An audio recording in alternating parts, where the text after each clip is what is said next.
Hi guys, welcome to my YouTube channel. ಯಾಕಂದರೆ ವೀಡಿಯೋಗಳು ಲೇಟಾಗಿ ಅಪ್ಲೋಡ್ ಆಗ್ತಿದೆ. ಮನೆ ಸಿಚುವೇಶನಿಂದ ಲೇಟಾಗಿ ಅಪ್ಲೋಡ್ ಆಗ್ತಿದೆ. ಇನ್ನು ಮುಂದಕ್ಕೆ ಪ್ರಯತ್ನ ಮಾಡ್ತೀನಿ ಡೇ ಬೈ ಡೇ ಅಪ್ಲೋಡ್ ಮಾಡೋಕ್ಕೆ. ಇವತ್ತು ಏನಪ್ಪ ವಿಶೇಷ ಅಂದರೆ ಮನೆಯದು ಒಂಚೂರು ಧೂಳು ದುಂಬೆಲ್ಲ ಹೊಡಿಬೇಕಾಗಿತ್ತು. ಅದರಿಂದ ಧೂಳು ದುಂಬೆಲ್ಲ ಹೊಡೆದ್ಬಿಟ್ಟು ಪಾತ್ರೆ ಎಲ್ಲ ಬೆಳಗ್ಗೆ ಎತ್ತಿಡ್ತಾಯಿದ್ದೋ.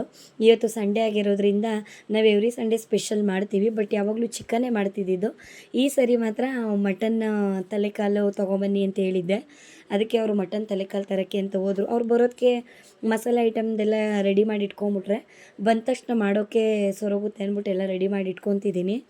ಯಾಕಂದರೆ ಅವರಲ್ಲಿ ತರೋದು ಲೇಟ್ ಆಗುತ್ತೆ. ಯಾಕಂದರೆ ತಲೆಕಾಲು ಅಂದರೆ ಎಲ್ಲ ಅದು ಸುಟ್ಟು ನೀಟ್ ಮಾಡಿಕೊಂಡು ತೊಗೊಂಬರಬೇಕು.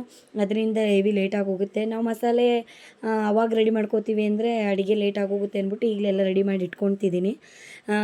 ಆಮೇಲೆ ನಮ್ಮ ಮನೆಯವ್ರು ತಂದರು ತಲೆಕಾಲು. ಇಲ್ಲೆಲ್ಲ ಮೊದಲು ಉಂಡೆ ಲೆಕ್ಕದಲ್ಲಿ ಕೊಡೋರು, ಈಗ ಇಲ್ಲೂ ಕೆ ಜಿ ಲೆಕ್ಕ ಮಾಡಿಬಿಟ್ಟಿರೋದ್ರಿಂದ ಒಂಚೂರು ರೈಟ್ ಜಾಸ್ತಿ.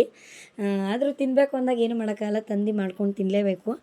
ಅದರಿಂದ ತಂದರು ನಮ್ಮ ಮನೆಯವ್ರು. ತಂದಮೇಲೆ ಒಂದು 2 ಟೈಮ್ ಅದನ್ನ ತೊಳೆದ್ಬಿಟ್ಟು ಚೆನ್ನಾಗಿ ಕುಕ್ಕರ್ ಒಂದರಲ್ಲಿ ಒಂದು 3 ಟೇಬಲಷ್ಟು ಆಯಲ್ಲು, ಆಮೇಲೆ ಅದಕ್ಕೊಂದು ಚಿಕ್ಕದು ಈರುಳ್ಳಿ ಮತ್ತು ಒಂದು 4-5 ಎಳಸು ಬೆಳ್ಳುಳ್ಳಿ ಎಲ್ಲ ಚೆನ್ನಾಗಿ ಹಾಕ್ಬಿಟ್ಟು ಅದು ಚೆನ್ನಾಗಿ ಬಾಡಾದಮೇಲೆ ಮಾಮೂಲಿ ಮಾಂಸನ ಅದಕ್ಕೆ ಹಾಕಬೇಕು.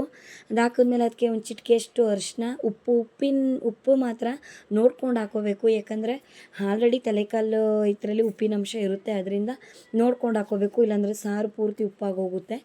ಅದು ಹಾಕ್ಕೊಂಡ್ಮೇಲೆ ಅದು ಚೆನ್ನಾಗಿ ಒಂದು 5-10 ಸೆಕೆಂಡ್ಸ್ ಅದು ಚೆನ್ನಾಗಿ ಉರಿಬೇಕು. ಪೂರ್ತಿ ಅದು ನೀರು ಸುಂಡೋವರೆಗೂ ಉರಿತಾ ಇರಬೇಕು, ಆವಾಗಲೇ ಅದು ಟೇಸ್ಟು. ಅದಾಗಲಿ ಅಂದ್ಬಿಟ್ಟು ಇಲ್ಲಿ ಕಡೆ ಮಸಾಲೆಗೆ ರೆಡಿ ಮಾಡ್ಕೊತಿದ್ದೀನಿ. ಮಾಮೂಲಿ 3 ಗೆಡ್ಡೆ ಬೆಳ್ಳುಳ್ಳಿ, 1-2 ಗೆಡ್ಡೆ ದಪ್ಪದ ಈರುಳ್ಳಿ, 2 ಟೊಮೊಟೊ, ಆಮೇಲೆ ಪುದೀನ, ಕೊತ್ತಂಬರಿ.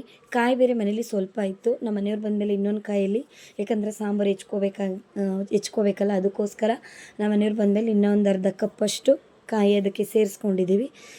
ಎಲ್ಲ ಹಾಕ್ಬಿಟ್ಟು ಚೆನ್ನಾಗಿ ಅದನ್ನ ರುಬ್ಕೋಬೇಕು. ಏನಂದರೆ ಮೊದಲು ಹಸಿ ಮಸಾಲಾನ ರುಬ್ಕೊಬಿಡ್ಬೇಕು ಗೈಸ್, ಆಮೇಲೆ ಮಟನ್ ಪುಡಿ ಹಾಕ್ಕೊಂಡ್ರೆ ಮಸಾಲೆ ಒಂದು ಹದವಾಗಿ ನಮಗೆ ಸಿಗುತ್ತೆ. ಅದಾದಮೇಲೆ ಇಲ್ಲಿ ನೋಡಿ, ಇಲ್ಲೆಲ್ಲ ಮಾಂಸ ಪೂರ್ತಿ ಎಲ್ಲ ನೀರೆಲ್ಲ ಪೂರ್ತಿ ಎಲ್ಲ ಸುಂಡೋಗಿದೆ. ಇದಾದಮೇಲೆ ನೆಕ್ಸ್ಟು ಮಸಾಲೆನ ಅದಕ್ಕೆ ಹಾಕಬೇಕು. ಮಸಾಲೆ ಅದು ಹಾಕಿದ್ಮೇಲೆ ಅದಕ್ಕೆ ಅದ್ರ ತಕ್ಕದಷ್ಟು ಅದರ ಅಳತೆಯಷ್ಟೇ ನೀರು ಹಾಕ್ಕೋಬೇಕು. ಯಥೇಚ್ಛವಾಗೂ ನೀರು ಹಾಕ್ಕೋಬಾರ್ದು. ಅದು ಹಾಕ್ಕೊಂಡು, ಯಾಕಂದರೆ ಯಥೇಚ್ಛವಾಗಿ ಹಾಕಿದ್ರೆ ಸಾಂಬಾರು ಹಾಳಾಗೋಗುತ್ತೆ. ಅದರಿಂದ ಅದ್ರ ಅಳತೆ ಅಷ್ಟೇ ಹಾಕ್ಕೋಬೇಕು. ಹಾಕಿ ಒಂದು 4-5 ವಿಷಿಲ್ಲು ಕೂಗಿಸ್ಬಿಟ್ರೆ ಅಲ್ಲಿಗೆ ಸಾಂಬಾರು ರೆಡಿ ಆಗುತ್ತೆ. ಸಾಂಬಾರೆಲ್ಲ ಮುಗೀತು. ಇನ್ನೇನು ಎಲ್ಲರೂ ಇದ್ರು ಅಂತ ಅಂದ್ಬಿಟ್ಟು ಮುದ್ದೆ ಮಾಡೋಣ ಅಂದ್ಬಿಟ್ಟು ಮುದ್ದೆಗೆ ಇಟ್ಟು. ಅಂದರೆ ನಾವು ನೈಟ್ ಏನಾದರೂ ರೈಸ್ ಇದ್ದರೆ ಅದನ್ನು ಹಾಕಿ ನಾವು ಮುದ್ದೆಗೆ ತಿರ್ತೀವಿ. ಯಾಕಂದರೆ ಕೆಲವರು ಮುದ್ದೆ ಮೇಲೆ ಅನ್ನ ತಿನ್ನಲ್ಲ ಅಂದ್ಬಿಟ್ಟು ಆ ಥರ ಮಾಡ್ತೀವಿ. ಈ ವಿಡಿಯೋ ಏನಾದರೂ ನಿಮ್ಗೆ ಇಷ್ಟ ಆದರೆ ಒಂದು ಲೈಕ್ ಮಾಡಿ, ಕಮೆಂಟ್ ಮಾಡಿ, ಸಬ್ಸ್ಕ್ರೈಬ್ ಮಾಡಿ ಅಂತ ಹೇಳ್ತಾ ಇಲ್ಲಿಗೆ ಈ ವಿಡಿಯೋನ ನಾನು ಎಂಡ್ ಮಾಡ್ತಾಯಿದ್ದೀನಿ. Bye guys.